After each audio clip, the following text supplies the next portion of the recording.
All righty, we're going to go ahead and get her started here.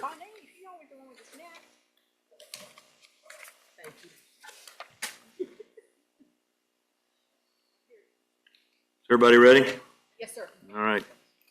I call the June 3rd, 2025 Committee of the Whole meeting to at 6:02 p.m. Ms. Henry, would you please call the roll? Alderman Walters, Here. Alderman Tush,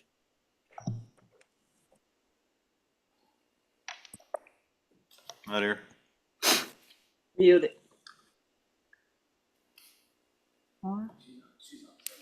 Is she? Yep, muted. I couldn't see her. I can't see her when she's muted, so Ms. Tush, I'm here. I'm just trying to figure stuff out. okay, well, you got to get your picture on so we can see you. I'm trying. I will come back. Thank you. Alderman Hayden, Here. Alderman Azier, He's excused. Alderman Emerson, She'll be here in a minute. I don't know if she will. Alderman Thomas, Here. Alderman Garza, Here. Alderman Morales, Here. Alderman Trying to Mims, figure out how to keep my video. It's my turn. Present. Alderman Krizek, Here. Start video. Yep. You gotta hit it again, then hit it.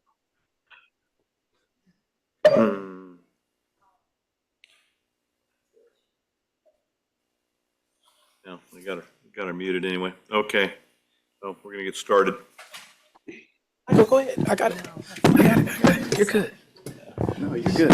I got it. Okay. Unmute. I don't know where that is. Could have been her again. So. it is. Okay, approval of the May 20th, 2025 Committee of the Whole meeting minutes. Instructions. Approve. So moved by Ms. Garza, second by Ms. Mims. Oh, okay, that's kind of hard to tell with all the noise going on. Not from you guys. All right, Mims has got the motion, second by Ms. Garza. Go ahead and call the roll.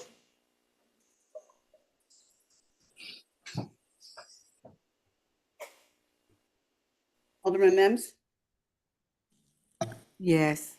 Alderman Garza, Yes. Alderman Hayden, Yes. Alderman Morales, Yes.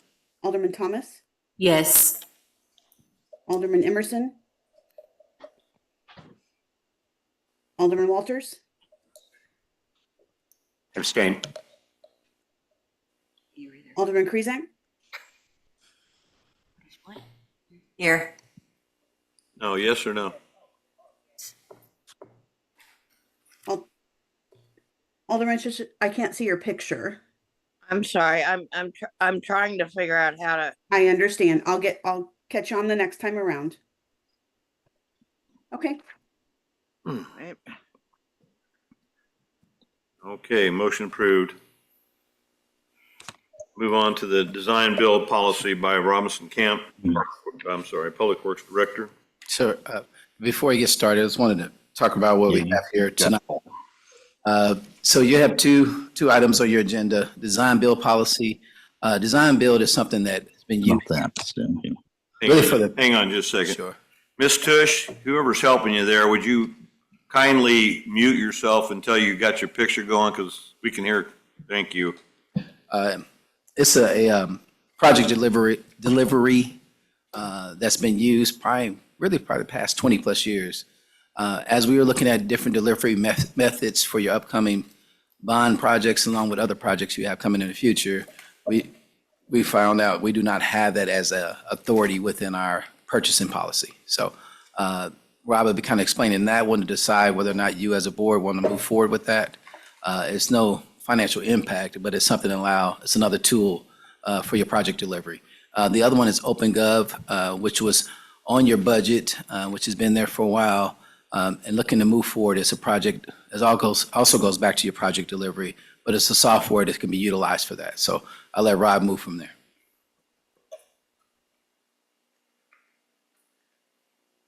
Okay, what you got?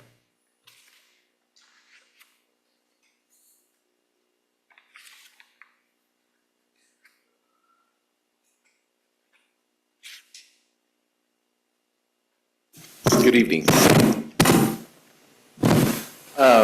One of the things, like Damien said, is we wanted to come here before you today and talk about design build and what that is and what that allows the city of Raytown to do. So currently, the ordinance that we currently have in the city of Raytown ordinance is what they call a design bid build.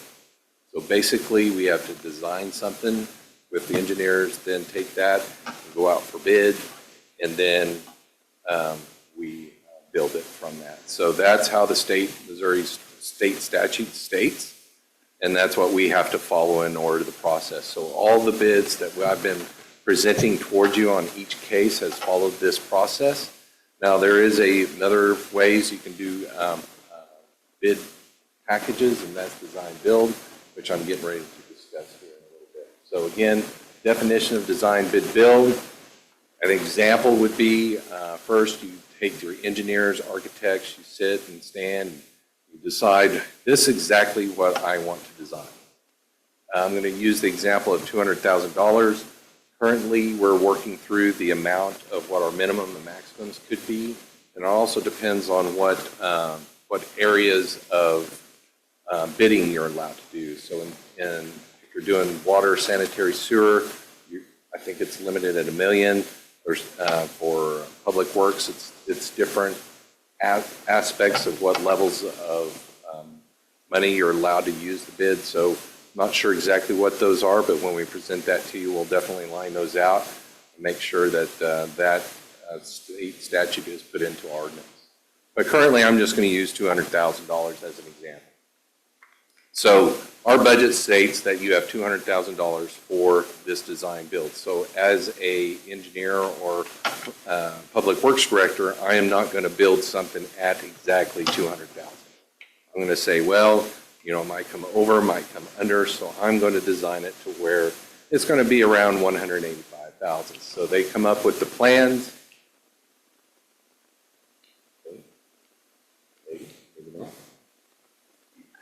I guess I'm sitting down.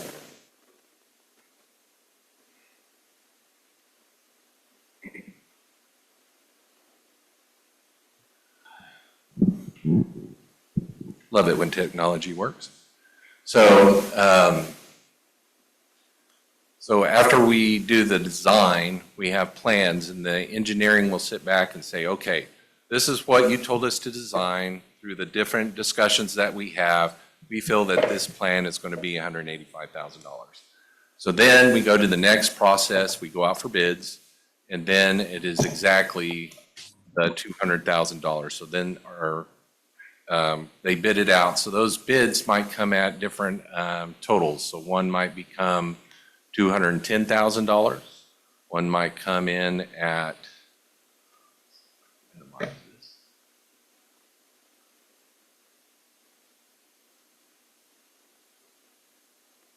$185,000 or $165,000. So you don't know exactly what that bid is going to come in at when you do design bid build. As you've seen in the past through different projects that have brought forward, most of the time they have come in under bid. On one project, we were above bid. So you don't necessarily know exactly where that's going to be at. So that's the process of the design bid build process. So now we're talking about design build. What is design build? Build the model is a project delivery method which one entity, a single company that you put in charge, and it holds the single contract of the owner to provide both the design and construction services. So basically, again, I'm going to use the $200,000 as an example. You can put the bid at, let's say I want a fountain for $200,000, okay? So I tell them that's what I want, but I don't necessarily tell them exactly what I want. Like I just want a concept. What does that concept look like? Is it big, small? I want lights, I want this, I want that. I don't know exactly, but I know there are certain specifications I want in there. So I put that in my bid packet, but I'm not telling them exactly, hey, I want the pump here, I want the pump there, I want blue lights instead of red lights. So you put out this bid saying, I just want a fountain. So then You might have one that comes in, hey, that's a kind of nice looking fountain there. Or, oh, wow, that's another cool looking fountain right there. And then the last one, oh, there's a difference. So you can look at the different concepts and then decide what that design bid build is. So then you can award on the concept rather than trying to figure out what that type of design build is.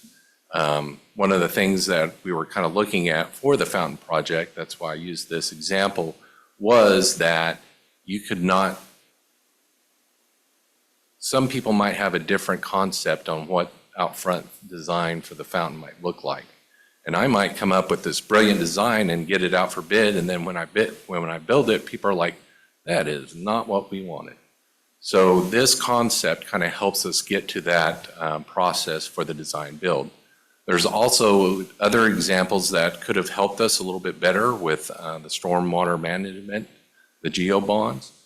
We could have done design build a little bit better and got a little bit more money, a little bit more bang for our buck, but we didn't have this in place to do that. So there are other instances where design build could help Public Works and minimize costs with that and get more for our money, basically. And along with design build, you have a faster delivery, so you're not sitting there figuring out, going back and forth in design and the bid project. You're just putting out the bids, there you go. It's a smoother process. You have better collaboration between the owner, the designer, and the construction, so it seems a little bit quicker. Because as you sometimes know, when you talk to the people who really know what they're doing, they'll look at you and go, nah, that's not a good place to put that. So that's a good place, that's a good process of design build. You do have some cost savings with that and the accuracy of the project. Now, there are some disadvantages with design build.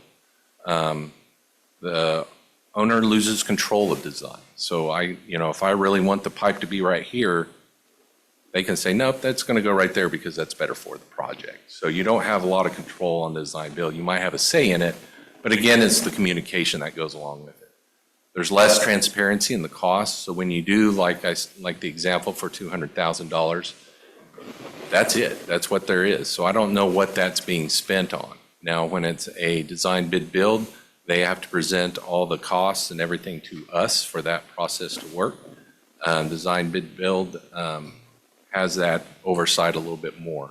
Design build kind of goes on percentages on how far the project is along. It requires a high degree of trust on the consultant and the builder, so there's a lot of trust that goes along with that. And defining the challenges of scope could sometimes come back and hurt you.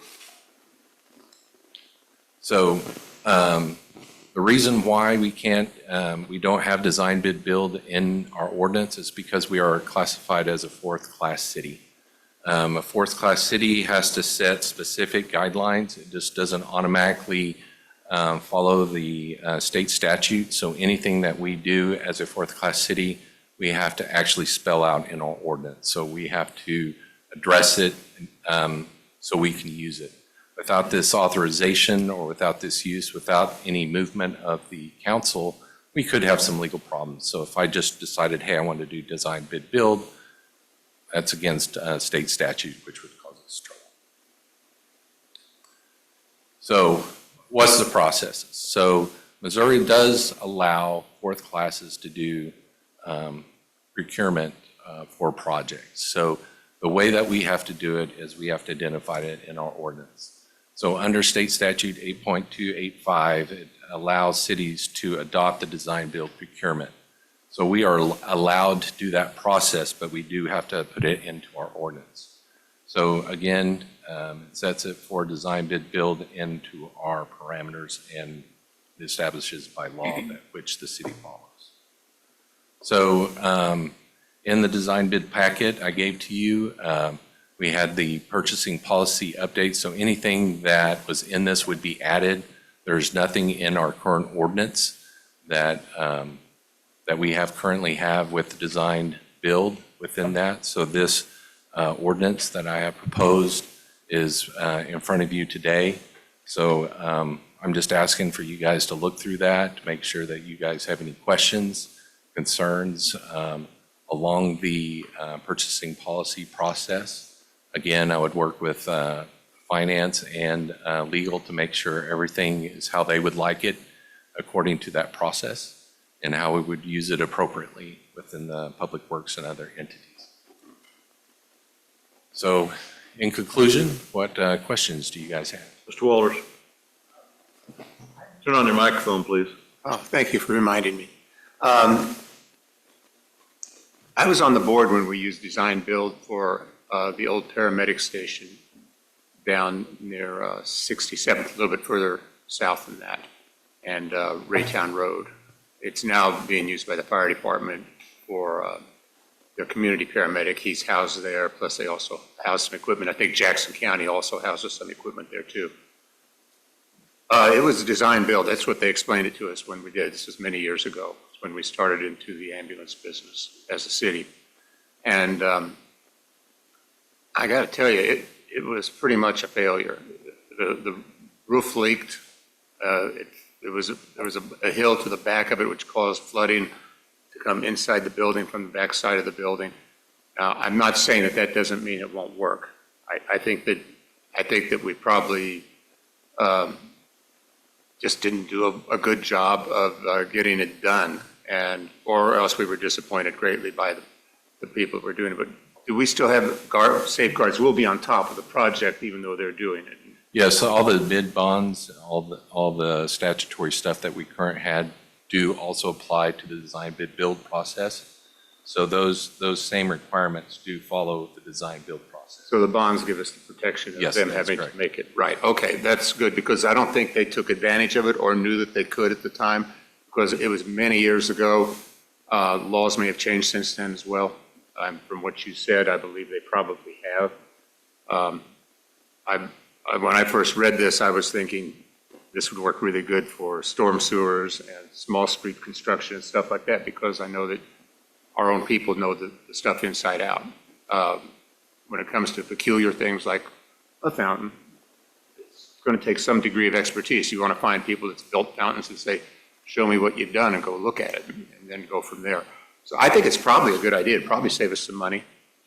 I just wanted to give you, it doesn't always turn out as great as it seems at first, but that was a different situation. But I think it's probably a good idea. I believe it will save us money and be able to stretch our dollars a little bit further. So, Mr. Morales?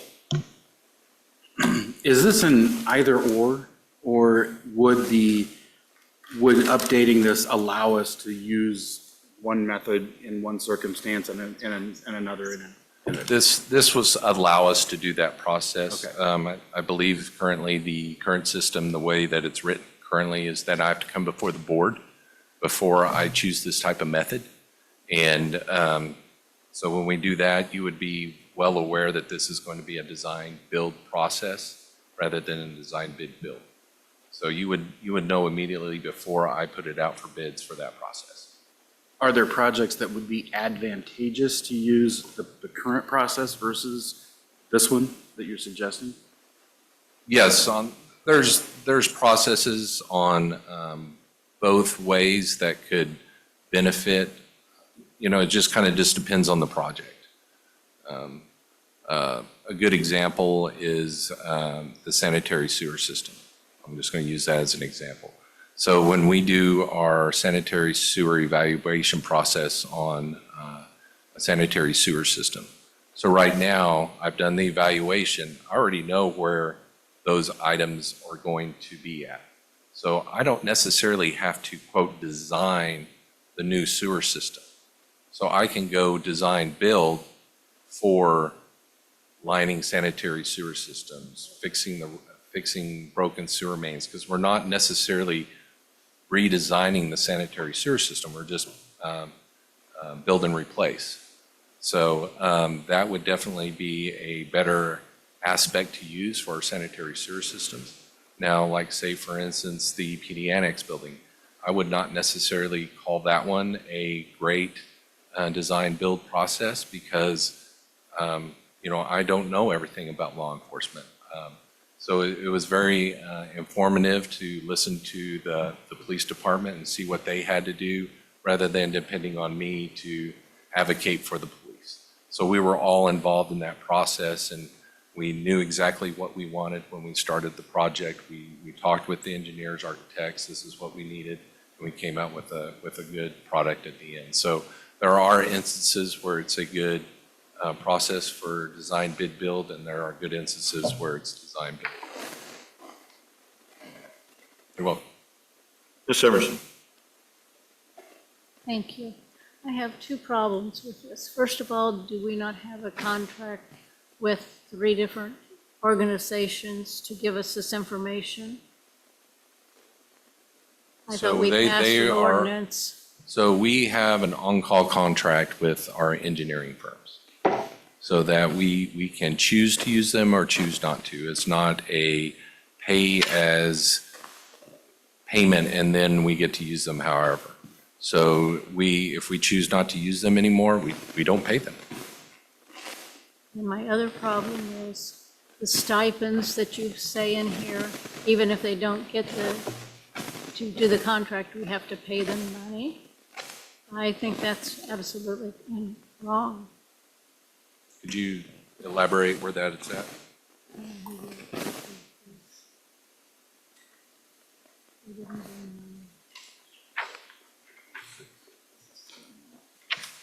Especially, okay, on your 8 to 13, as an inducement to qualified design builders, the city shall pay a reasonable stipend, the amount of which shall be established in the request for proposal to each pre-qualified design builder whose proposal is responsible but not accepted. Such stipend shall be no less than 1%, 1/2 of 1% of the total project budget. Why are we paying people that aren't going to do the work? Alderman Emerson, I think I can answer that. That's on your page 11. Counselor? Alderman Emerson, that's actually by state statute. That's required to do this type of design build. It's required. So this is just copying, in essence, this is just following state statute, these regulations. Well, I just think that is wrong, but we already have a contract with 3 different companies to do this, and we can pick which one of the 3 we want. So I'm really not in favor of this. Thank you. I want to make a clarification too on what design build is. Design build is also an opportunity to get the contractor involved earlier than the designer. So what you're looking at now, when you do design bid build, the designer is the one who leads it for you. When you do design build, the contractor hires a designer and they work together. So it's a way to streamline your process, both in your time and a lot of times in the cost of it. Because contractors there early, so they can help you with making decisions of things, maybe products. So let's use the idea of your basement. There may be products that a contractor is aware to use that if that designer came and said, hey, make your floor all hardwood. And you say, okay, so you bid it with all hardwood. But then you find out there's a product out there that contractors are using that costs half the price of hardwood but gives you the same type of product. So when you look at design build, you're utilizing a contractor to help you with making decisions earlier than later, which causes the issues in the product. So again, this is just a tool.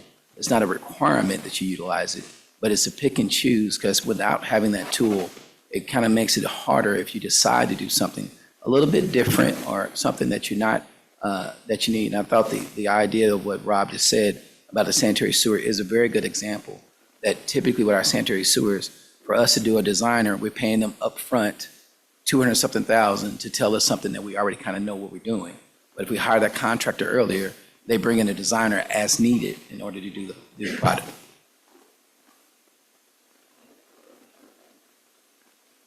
Anything else? Mr. Morales, and then Ms. Garza, then Ms. Mims, and then Mr. Walters. You mentioned that the design build policy requires a higher level of trust. Is there a vetting process? Do we have contractors that we've already vetted? How does that work? You can vet that out as part of the bidding process and do RFQs prior to the bidding process. It's just depending on what what you're building and what you're trying to accomplish.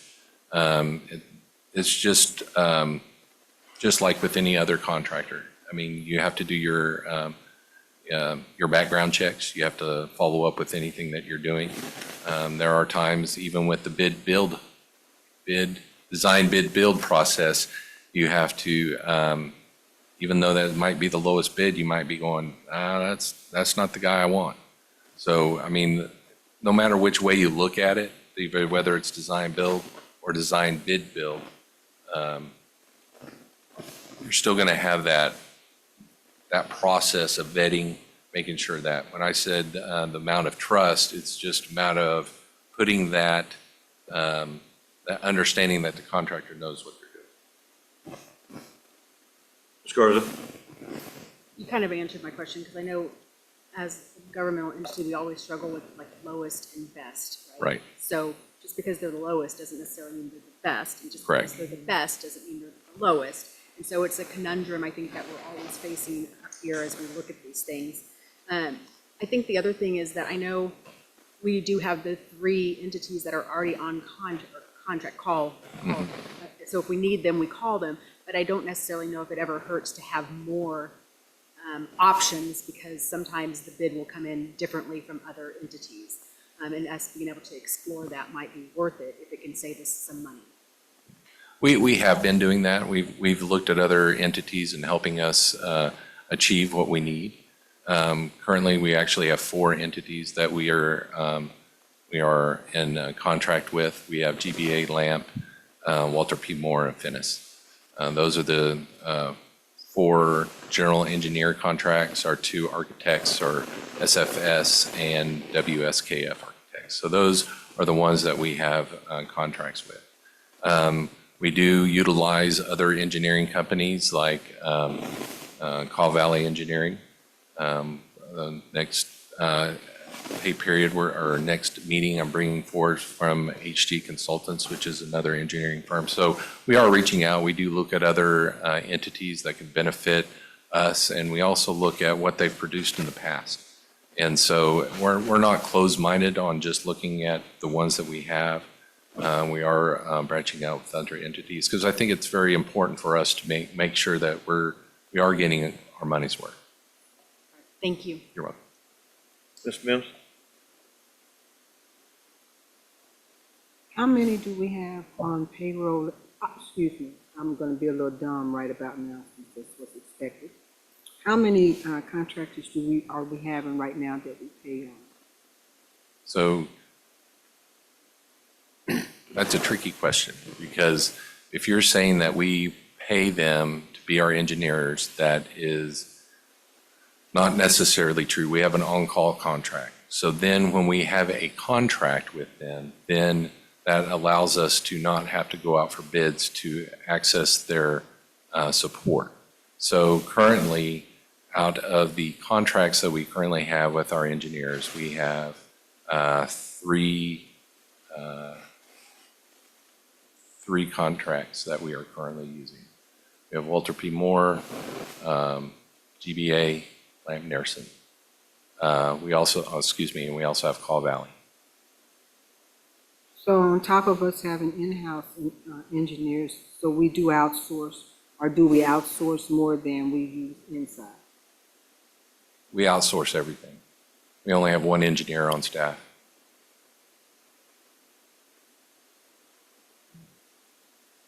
And listening to some of it and then looking at some of them that we have done, we've spent some nice money.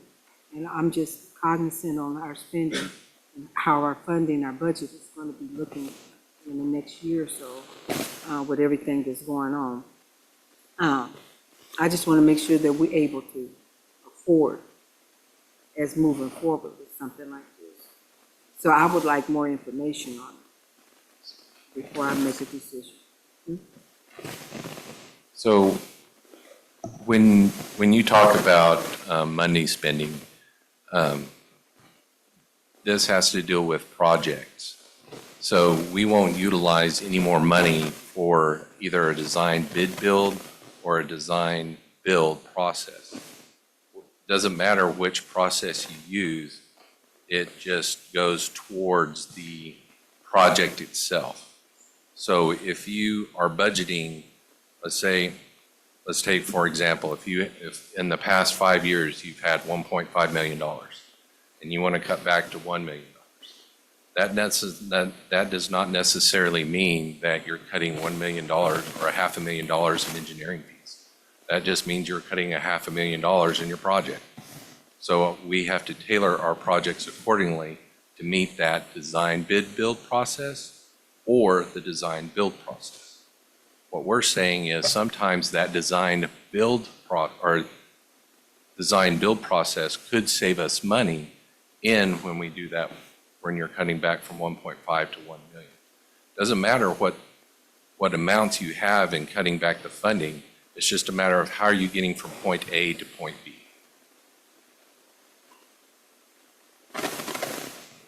Mr. Walter? Yes, I do have a question. When you go out to get these bids, I'm assuming that these are probably going to be smaller scale projects than really large ones. We're around the million mark. We do have, like, our roadways are about $1.5 million. Sanitary sewers have been $1.5 million, but our in-house stormwaters without the ARPA funding have been about $400,000-$300,000 on that aspect. So what range do you think you'll be going forward with if you get this ability? Is it all over the place? It just kind of depends on the project itself. I can't say that immediately I'm going to be going out using bid build process. Again, this is an ordinance change. It is, I think, one of the concepts in here is stating that you have to approve it before I even go forth with it. So I think that's a good tool to use. It's not something that I'm just going to be going left and right, going design, build, design, build, design, build. It's just another tool in in the way that we purchase processes. And I think that's something that we need to consider. I know other cities utilize this, and it's just another ability to use. Okay, well, no, I guess what I'm looking for, so you'll have control over how deep you go in your choices. Like if you know of somebody you think might work, you would probably go to them and get a price, or talk it over and see what they have in mind, and go visit with some other competitor or another person that does the same type of work. So the process would be, I would have an idea during budget time. Okay, so I would have that design, I would put it in the budget. It's approved for that budget for the 2025 to 2026 year. So then when I'm ready to put together a RFQ or RFP process, I come before the board and say, hey, I feel that this process would be benefit for this type of project. May I use the design build process? Then you guys as a board get to decide, well, Rob, we're just not good with it for this project. You might say no. Or you might say, you know what, Rob, let's test this out. Let's see how this works. Then you vote yes. But it allows me to be able to decide which way I'm going to do it. Or if you vote no, then I go back and I say, okay, let's do a design bid build process. So I'm not going out and trying to find bids on everything else before I even come to the board. I need to come before the board before I even start going down that road. So that's the idea of this policy. That's how it's written. Basically just another tool. Right. And we'll have another shot at the apple if we want. Yeah. So that works. Ms. Hayden?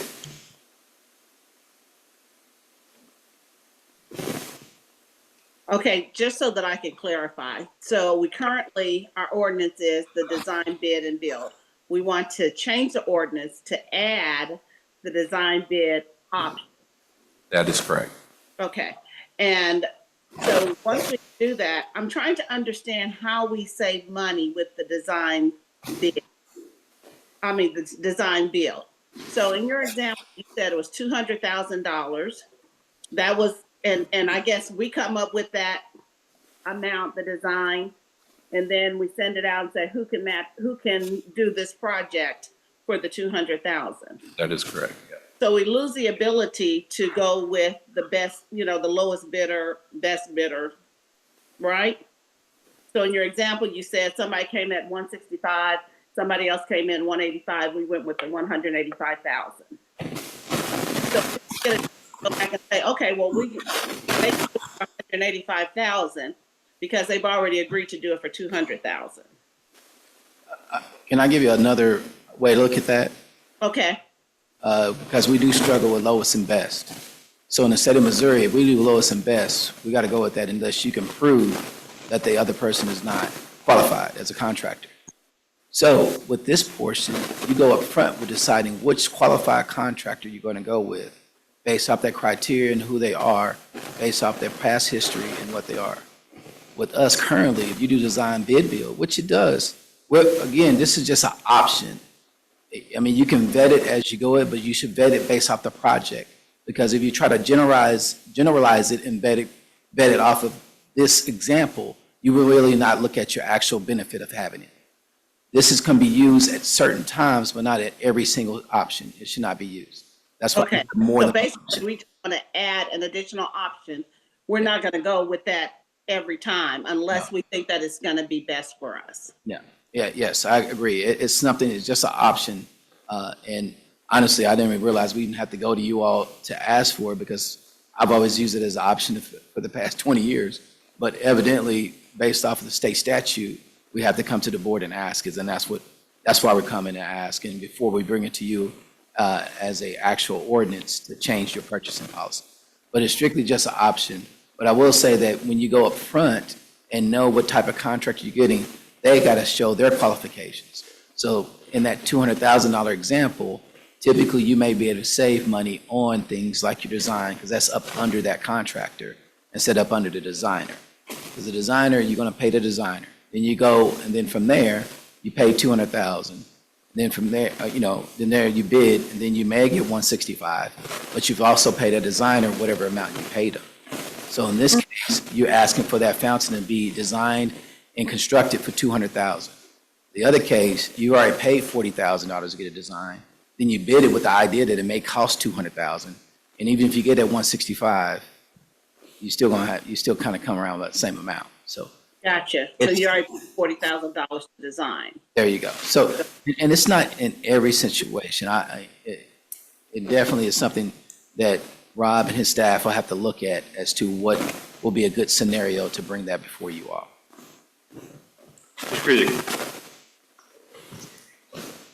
Well, I'm for having the flexibility because we're always under the constraints of being a fourth-class city. And every project is definitely different. We cannot always hire staff to always be able to handle these large projects. They can take care of our infrastructure, but when it comes to these big ones, these go-bond projects, we need some really, people with expertise and got the modeling software and all that to make it happen. So anyway, I am for this. Ms. Benz? I just want to share a little bit here. It's nice to hear it and to see it hopefully to come into fruition. But I'm just going to say where I sat when I first started up in here, it was Damon that came in the door putting all the stuff into the 21st century, into like our sewer system, our monitors and stuff. We went through this and we lost a lot of money and spent a lot of money. I'm just saying being cognizant of where our budget is and looking at what we have to work with. I wanted more information because when he brought it to us before, I almost said, how do I want to say this? They tried, really, to be honest, it was kind of like trying to bring this up to date. It's like beating the hell out of it. And then getting the systems done, getting stuff, well, I'm telling the truth, I might as well just be me. And putting it in place, it was very difficult. So that's why I'm asking how many companies we're going to have, how much are we going to spend. I want more information before I jump out there. Because yes, we were told that this wasn't, Greg was right. We were told and it fell through. It didn't come the way it was supposed to come to us. So to make it work, I want to make sure that we're not going out here wasting a lot of money and not getting what we're asking for. So that's where I'm coming from at the present time. I'm not saying it won't work. I'm not saying how the bidding process is going to go in, and the people that you're bidding to, are we going to give what we're asking for? or are we gonna give what we paying for? You know, because there was a lot of stuff that we did lose. And there was a lot of stuff that we did gain in, and thank you, Damon, for not shutting me up. But I'm just saying, and I'm done. Ms. Garza? I mean, we're just having a discussion about this evening. We're not taking a vote, right? No. Okay. The other question is this the first time, since some of us are still fairly new up here, the first time that the design build model has been brought before this body? Okay. Well, as far as I've been here, no, it has not, I have not brought it forward. I believe that there was a type of design build waiverance whenever we built this, no? No. When we did the design for this Okay. construction, we did a modification of design build based, really is what they call a I'm going to remind everybody, excuse me just a minute. I'm going to remind everybody that when you speak, turn on your microphone. ADA rules require by law for us to do that. So don't just start talking and talking to everybody else and all that. Make sure your microphone's on and be recognized. So we stay in compliance, okay? Go ahead, Damon, I'm sorry. No problem. It was a construction project max, which we were able to do that because I asked the same thing to Jennifer, because at that time during the COVID timeframe, because of the fluctuation of time constraints regarding getting in materials, things like that, and trying to get it done in a certain time period, we had laxed our purchasing policy requirements, which was by ordinance over the CARES funds, which allowed us to do that in that time frame. But then when we came back, that was removed later. And that is a similar concept of design build, which the contractor is on board along with the designer, and you have a max amounts you can use based off of different line items. So it's a similar type process. Okay. Thank you.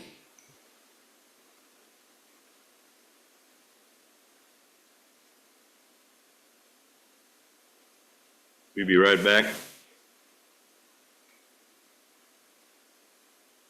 Okay. Just a reminder, I do have another presentation to do. Yeah, I know. I'm getting ready to tell them that. Thank you. Ms. Morales? Okay. All right. Again, according to this ordinance, give your questions, the things that you want to see added or removed, or any information added. Again, this is why we have the study session, so we understand what your wants and needs are and questions, so we can answer them thoroughly.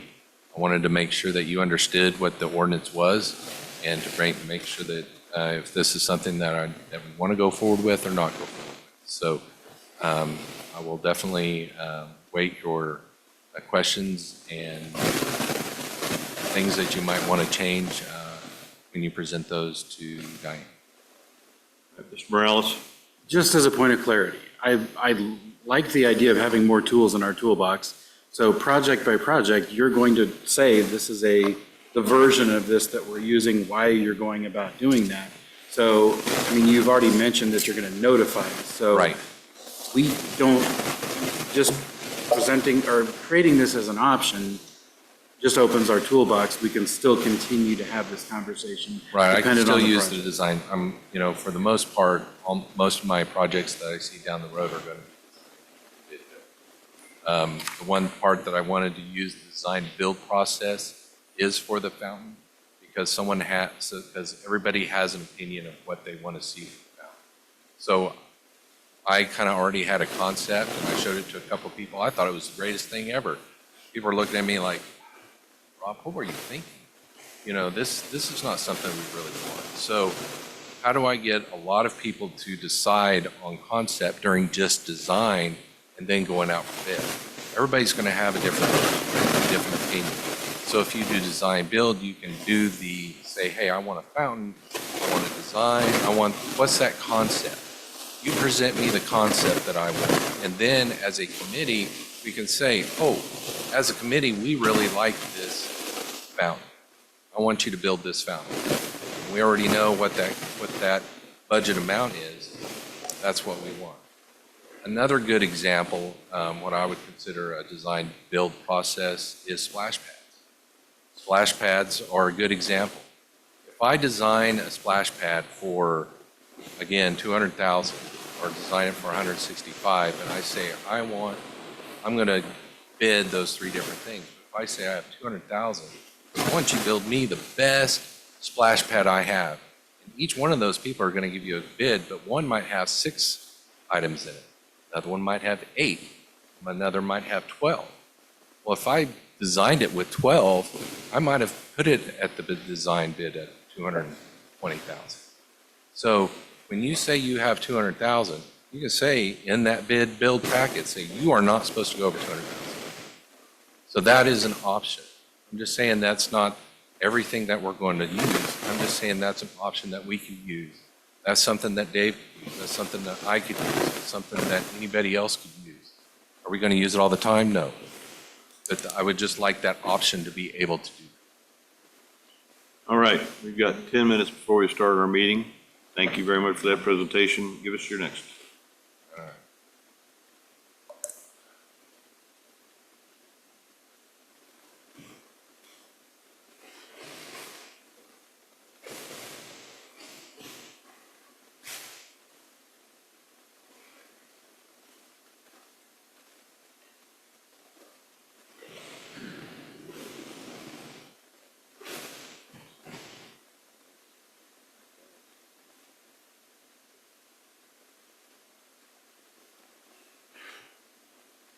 There.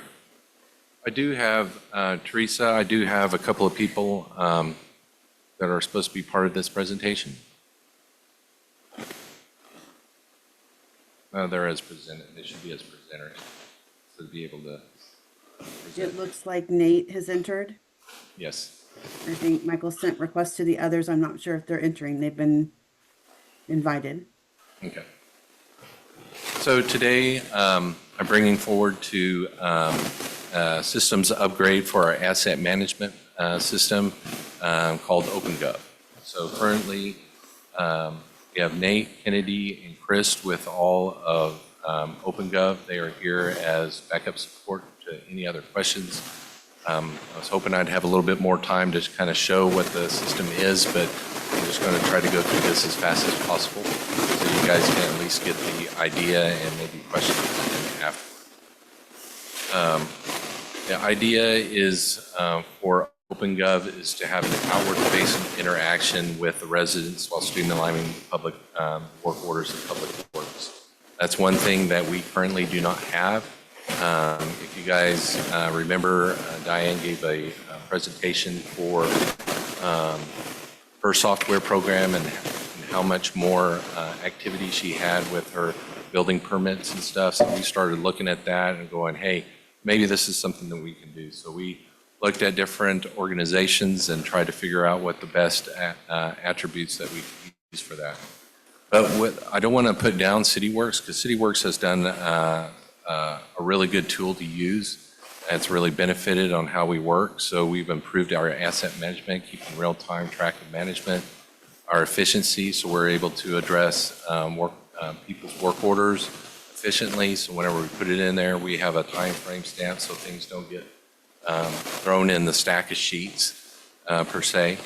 And it also helps us on decision making, so data-driven decisions. And it does allow us for some cost savings by using since we're doing efficiencies with that. Now, some of the things that CityWorks does not do for us, it does not give us the outward-facing part for right-of-way permits and bulk item collection vouchers. We have every citizen, we offer that to our citizens. Every single citizen has to come into Public Works in order to get a voucher.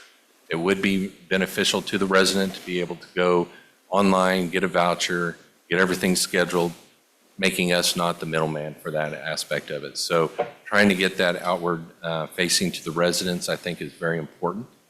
Currently, we use a third-party technical support for CityWorks. So every time that we do have a technical support issue, we have a minimum of $2,300.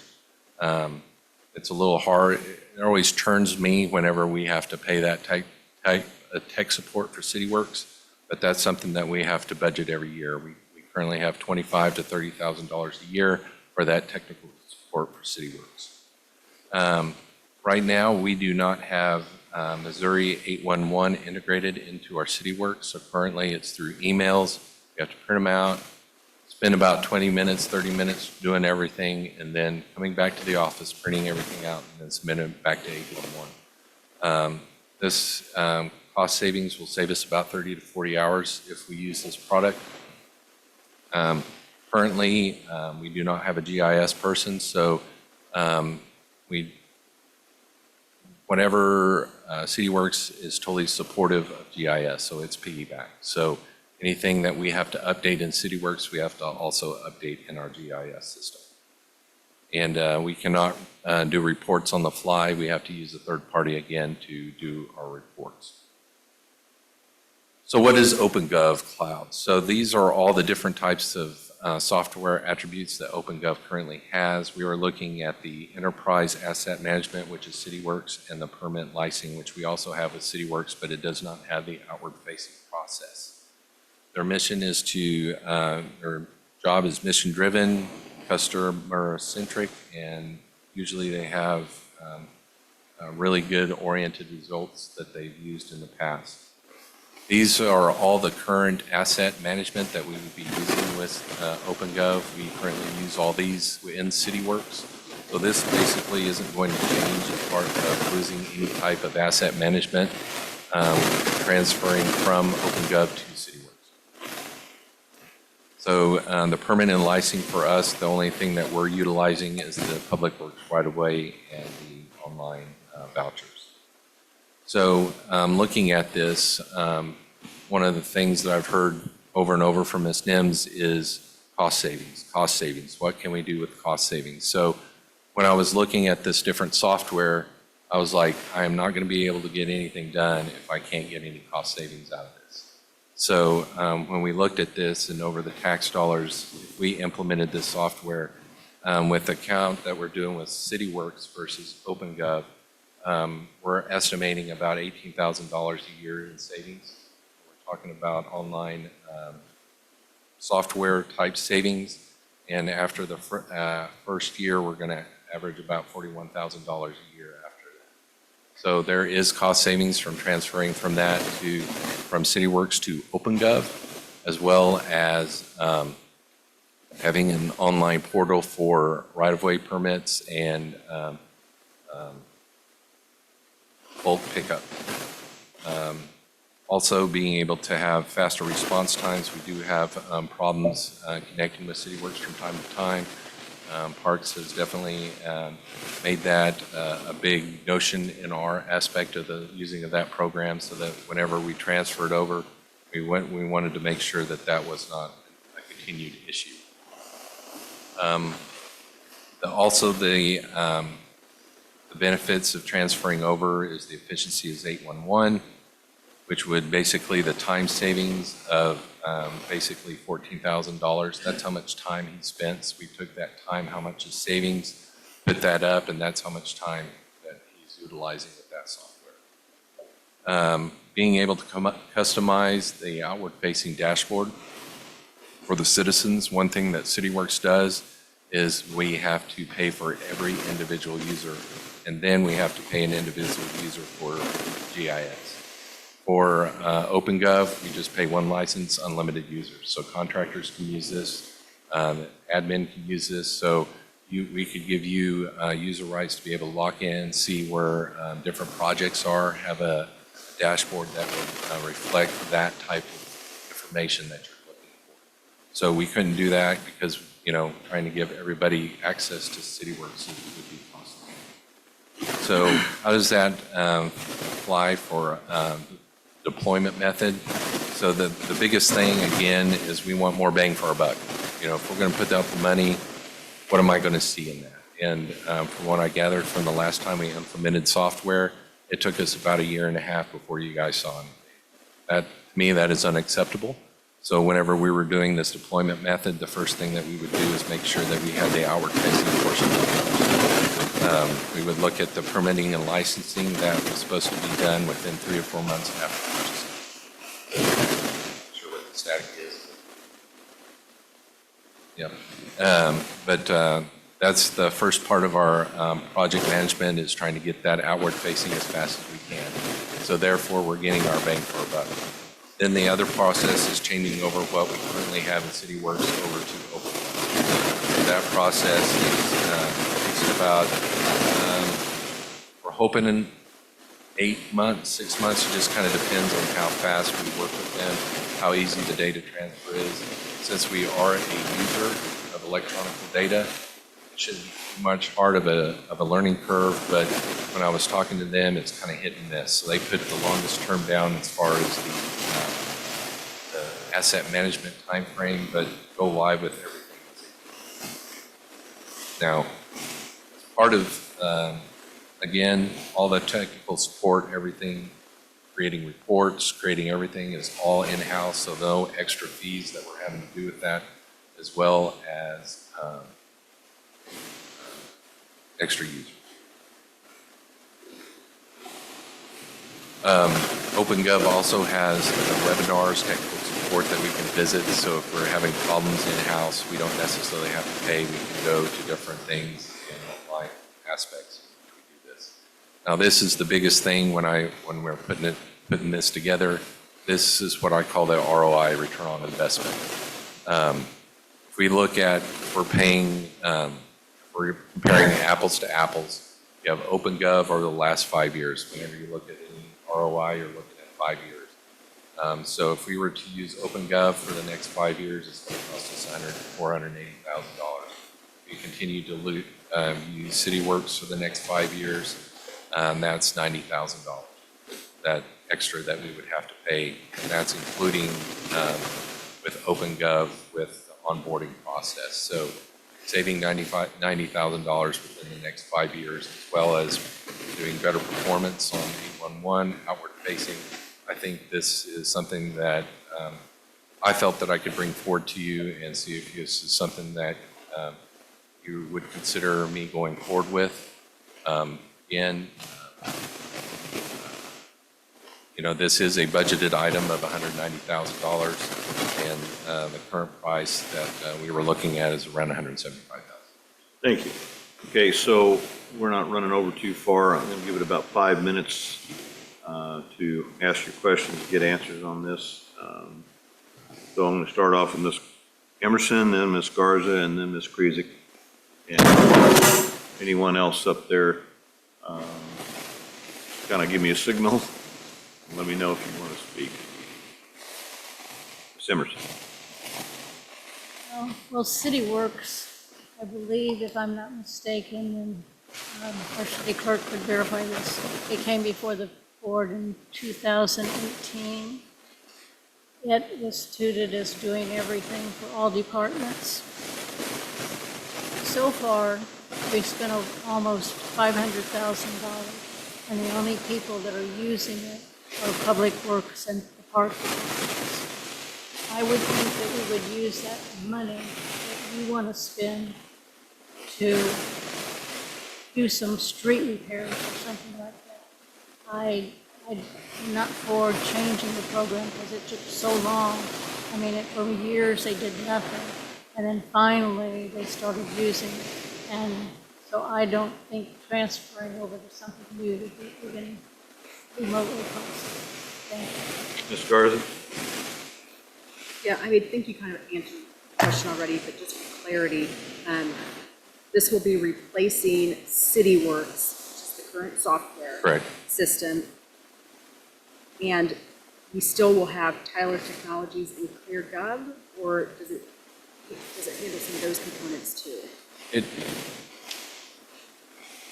Each department is kind of its own, per se.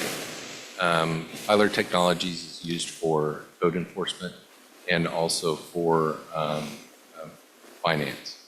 So those systems would still be used for those programs. Now, can OpenGov be used for those programs? Yes. I will say certain programs are designed for certain entities.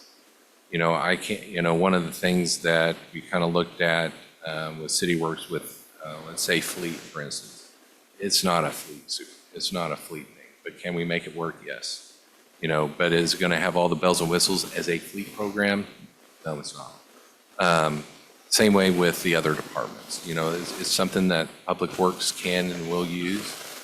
Can the other departments use it? Yes, they can. It's not my place to dictate someone else's uses of software. Yeah, and I think that a lot of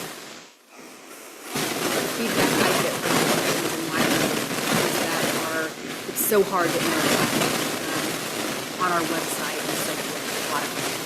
So I think anything that's outpacing providing that interaction is pretty good. So thank you very much. Ms. Krizik.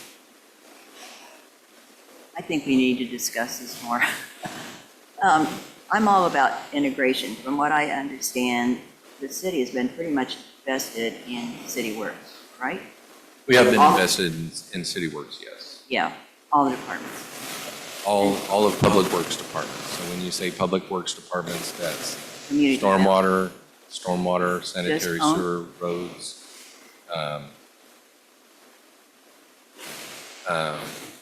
building maintenance, fleet, engineering. Okay, I get it. So it's not just, Okay, when you say so Public what's- Works, that's not What's just. finance under? Are they Finance is using under Tyler? Tyler Technologies, which is Inco. Okay. Do those two integrate? They can. That's not And what is we, customization available? it is available, but that is not within the scope as of right now. I like the idea that you don't have to pay so many user seats. Now, that's one of the things that was very, very upsetting with me when I found out that whenever I had to add one user, I also had to pay a user on the GIS system.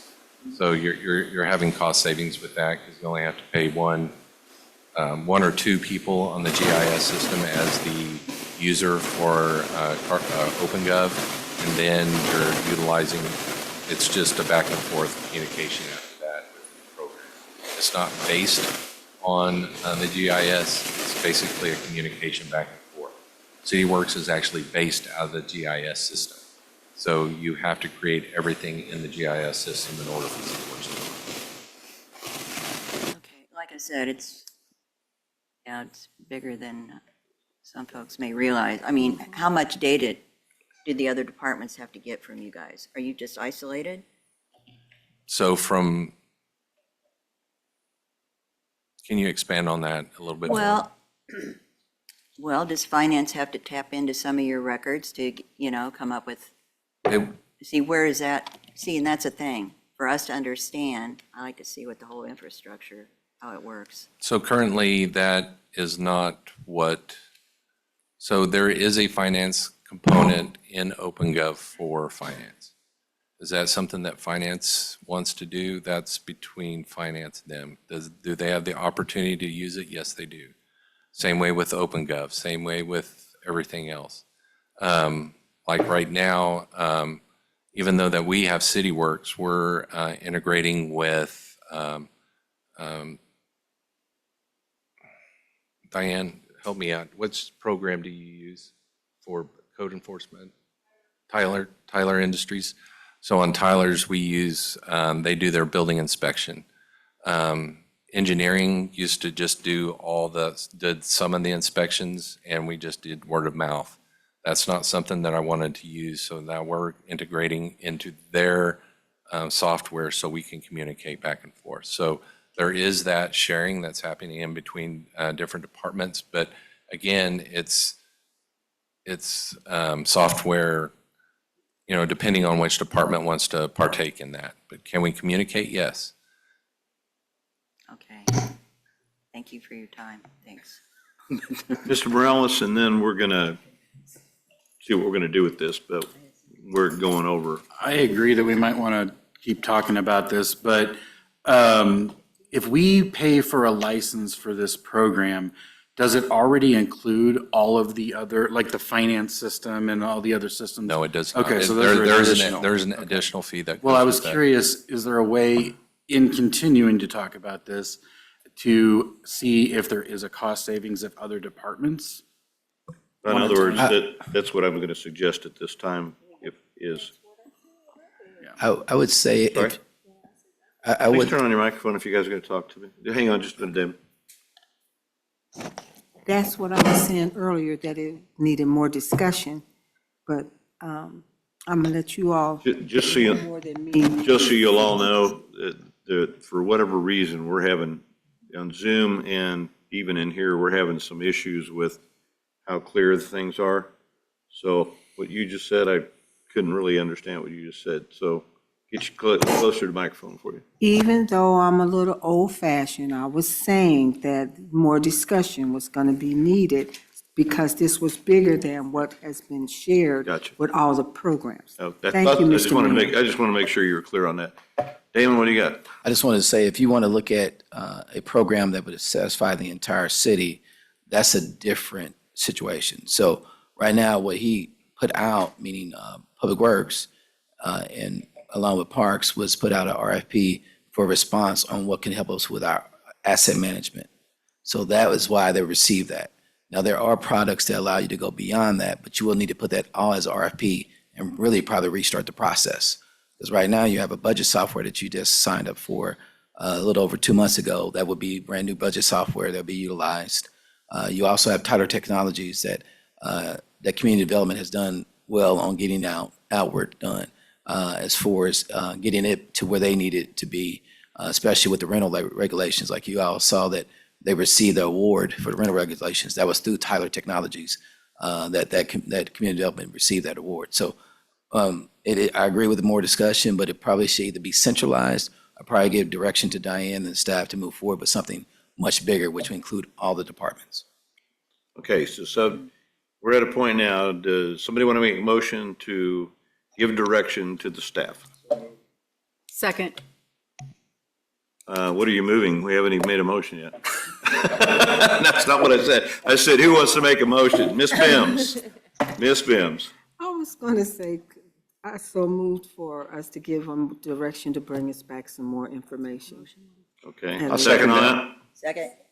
Second by Ms. Krizik. All right, any other discussion? Mr. Mayor, Yes, Mr. Walters. just so to clarify, that's what I meant. Everybody talked about carrying it over. It was my intent. I know, but you didn't make an actual motion. That's what I was looking for. Well, I picked up on your explanation. All right, call the roll, please. I want to make sure I have the motion correct. You are wanting them to bring back what?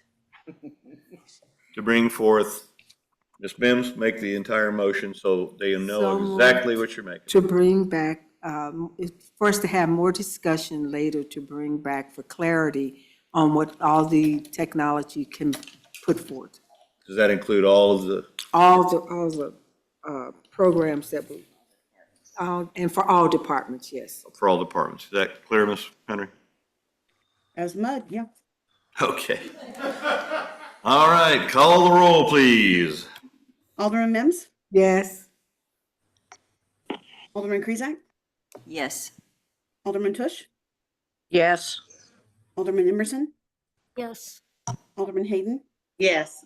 Alderman Morales, Yes. Alderman Walters, Yes. Alderman Azier, Alderman Thomas, Yes. Alderman Garza. Yes. Motion carries unanimously. Okay, we're going to adjourn from this meeting. I want you back in here in 3 minutes at 7:15 sharp to get Sure. started. Sir, can we have a motion to adjourn? I'm sorry? Can we have a motion to adjourn? I'm sorry, hold on. Ladies, I'm trying to still conduct some business here. Miss Henry, could you repeat yourself again? We need a motion to adjourn. So moved. Oh, yes, To I'm sorry. adjourn. Motion to adjourn. You got one Second. from Miss Mims, second from Miss Garza. All in favor? Aye. Anyone against? All right, 7-11.